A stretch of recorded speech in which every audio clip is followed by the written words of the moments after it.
Assalamualaikum warahmatullahi wabarakatuh. Let me introduce myself. My name is Sela Febriani from Management Class 23B.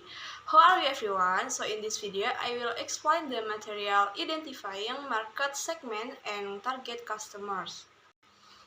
Segmentasi pasar ini adalah strategi pengembangan bisnis yang digunakan untuk mengetahui target konsumen. Segmentasi pasar ini perlu dilakukan karena terdapat banyak konsumen yang memiliki keinginan dan kebutuhan berbeda-beda antara satu dengan yang lainnya.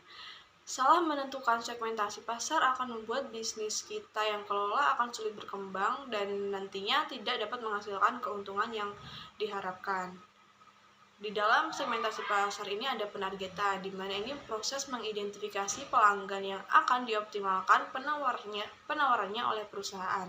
Sederhananya, penargetan ini mencerminkan pilihan perusahaan mengenai pelanggan mana sih yang akan diprioritaskan dan pelanggan mana sih yang akan diabaikan ketika merancang, mengkomunikasikan, dan menyampaikan penawarannya.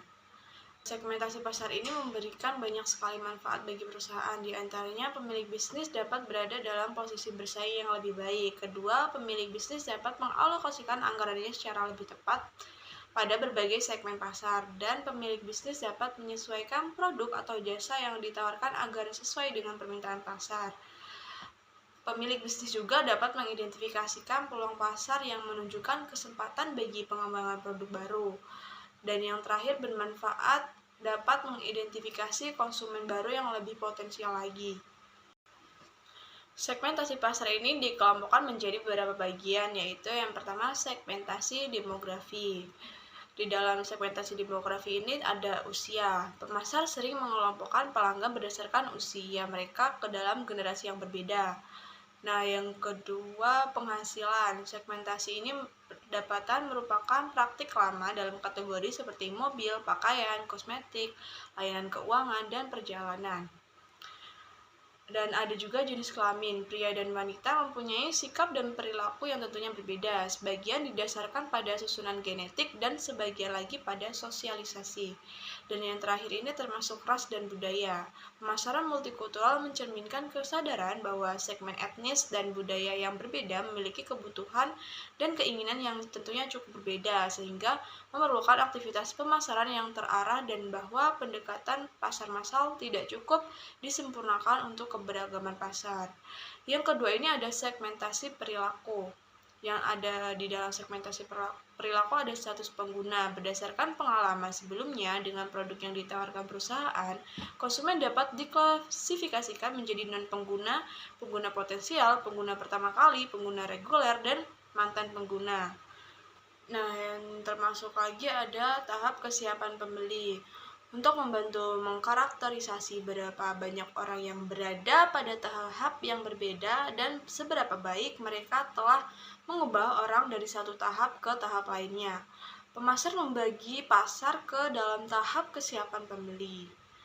Nah, yang selanjutnya ada status loyalitas. Oleh karena itu, suatu perusahaan mungkin memfokuskan upayanya pada mempertahankan pelanggan setia dan meningkatkan tingkat penggunaan mereka, dan meningkatkan pangsa pembelian perusahaan di antara segmen yang kurang setia pada produk mereka. Terakhir ada kesempatan. Konsumen membeli produk dan layanan perusahaan karena berbagai alasan. Kita dapat membedakan pembeli berdasarkan pada saat mereka mengembangkan kebutuhan, membeli produk, atau menggunakan layanan tersebut. Selanjutnya ada segmentasi geografis. Segmentasi geografis ini membagi pasar menjadi unit-unit geografis seperti negara, negara bagian, kawasan, daerah, kota, atau lingkungan. Dan yang terakhir ini ada segmentasi psikografis. Dalam segmentasi psikografis ini, pembeli dibagi menjadi beberapa kelompok berdasarkan ciri-ciri psikologis, gaya hidup, atau nilai-nilai. Segmentasi psikografis ini penting karena karakteristik demografis, geografis, dan perilaku konsumen tidak selalu mencerminkan kebutuhan mendasar mereka secara akurat. Well, that's all I can explain. Hopefully it can be understood. I will end with wassalamualaikum warahmatullahi wabarakatuh.